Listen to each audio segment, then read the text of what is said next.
بسم اللہ الرحمن الرحیم۔ بسم اللہ کی فضیلت۔ اللہ تعالیٰ نے مسلمانوں کو بعض چھوٹی چیزوں میں بڑی برکت عطا فرمائی ہے۔ بسم اللہ الرحمن الرحیم بھی اسی میں شامل ہے۔ اس آیت کے ذریعے اللہ تعالیٰ کی غیبی مدد حاصل ہوتی ہے۔ اس چھوٹی سی آیت میں اس قدر طاقت ہے کہ کوئی عام مسلمان اس کا تصور بھی نہیں کر سکتا۔ ہمارے پاس بسم اللہ الرحمن الرحیم جیسی قوت ہونے کے باوجود اگر ہم مایوس ہوتے ہیں، یہ بڑے افسوس کی بات ہے۔ بسم اللہ الرحمن الرحیم کے بڑے فضائل ہیں۔ حضرت محمد صلی اللہ علیہ وآلہ وسلم نے فرمایا کہ مجھ پہ ایک ایسی آیت اتری ہے کہ کسی نبی پر سوائے حضرت سلیمان علیہ السلام کے ایسی آیت نہیں اتری۔ وہ آیت بسم اللہ الرحمن الرحیم ہے۔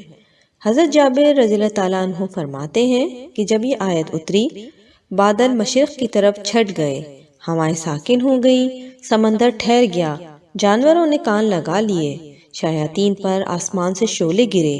پروردگار عالم نے اپنی عزت و جلال کی قسم کھا کر فرمایا کہ جس چیز پر میرا یہ نام لیا جائے گا اس میں ضرور برکت ہوگی۔ حضرت ابن مسعود رضی اللہ تعالیٰ عنہ فرماتے ہیں کہ جہنم کے 19 دروغہ سے جو بچنا چاہے وہ بسم اللہ الرحمن الرحیم پڑھے۔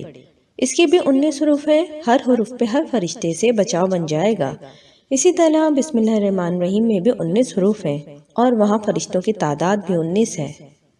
حضرت ابو ہریرہ رضی اللہ تعالیٰ عنہ سے روایت ہے کہ سرکار مدینہ صلی اللہ علیہ وآلہ وسلم نے ارشاد فرمایا، جو بھی اہم کام بسم اللہ الرحمن الرحیم کے ساتھ شروع نہیں کیا جاتا وہ ادھورا اور نامکمل رہ جاتا ہے۔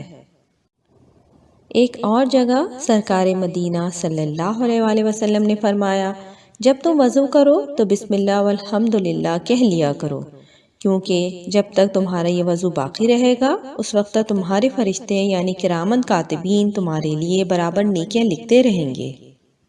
حضرت علی رضی اللہ تعالیٰ عنہ سے روایت ہے، ایک شخص نے بسم اللہ الرحمن الرحیم کو بڑی عمدگی اور خوبی سے پڑھا اور اس کی بخشش ہو گئی۔ رسول اللہ صلی اللہ علیہ وآلہ وسلم نے فرمایا، جو شخص بسم اللہ الرحمن الرحیم کی تلاوت کرتا ہے تو اللہ تعالیٰ بسم اللہ کے ہر حرف کے بدلے میں اس کے نامہ اعمال میں 4000 نیکیاں درج فرما دیتے ہیں اور اس کے 4000 گناہ معاف فرما دیتے ہیں اور اس کے 4000 درجات بلند فرما دیتے ہیں۔ صاحب تفسیر روح البیان نے بسم اللہ الرحمن الرحیم کے تحت ایک حدیث نقل فرمائی ہے کہ جب رسول اکرم صلی اللہ علیہ وآلہ وسلم معراج میں تشریف لے گئے اور جنتوں کی سیر فرمائی تو وہاں 4 نہریں دیکھیں، ایک پانی کی، دوسری دودھ کی، تیسری شراب طہور کی اور چوتھی شہد کی۔ جبرائیل امین سے دریافت کیا، یہ نہریں کہاں سے آ رہی ہیں؟ حضرت جبرائیل علیہ السلام نے عرض کیا، مجھے خبر نہیں۔ دوسرے فرشتے نے کہا، ان چاروں کا چشمہ میں دکھاتا ہوں۔ ایک جگہ لے گیا، وہاں ایک درخت تھا جس کے نیچے ایک عمارت بنی ہوئی تھی اور دروازے پہ تالا لگا ہوا تھا اور اس کے نیچے سے یہ 4 نہریں نکل رہی تھیں۔ ارشاد فرمایا، دروازہ کھولو۔ عرض کیا، اس کی چابی ہمارے پاس نہیں بلکہ آپ کے پاس ہے، یعنی بسم اللہ الرحمن الرحیم۔ حضور اکرم صلی اللہ علیہ وآلہ وسلم نے بسم اللہ الرحمن الرحیم پڑھ کر دروازے کو ہاتھ لگایا تو دروازہ کھل گیا۔ اندر جا کے دیکھا کہ اس عمارت میں 4 ستون ہیں اور ہر ستون پہ لکھا ہوا ہے بسم اللہ الرحمن الرحیم۔ بسم اللہ کی میم سے پانی جاری ہے اور اللہ کی ہے سے دودھ جاری ہے۔ رحمان کی میم سے شراب طہور جاری ہے اور رحیم کی میم سے شہد۔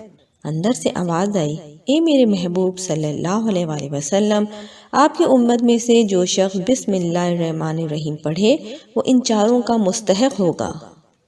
بسم اللہ الرحمن الرحیم میں بہت تاثیر ہے۔ ایک دفعہ بادشاہ قیصر روم نے حضرت عمر فاروق کی طرف ایک خط میں لکھا کہ میرے سر میں درد رہتا ہے، کوئی علاج بتائیں۔ حضرت عمر نے اس کے پاس اپنی ٹوپی بھیجی کہ اسے سر پہ رکھا کرو، سر کا درد جاتا رہے گا۔ چنانچہ قیصر جب وہ ٹوپی سر پہ رکھتا تو درد ختم ہو جاتا، اتارتا تو دوبارہ لوٹ آتا۔ اسے بڑا تعجب ہوا، تجسس سے ٹوپی چیری تو اس کے اندر ایک رقعہ پایا جس پہ بسم اللہ الرحمن الرحیم لکھا تھا۔ یہ بات قیصر کے دل میں گھر کر گئی، کہنے لگا، دین اسلام اس قدر اعلیٰ ہے، اس کی تو ایک آیت میں بھی شفا ہے۔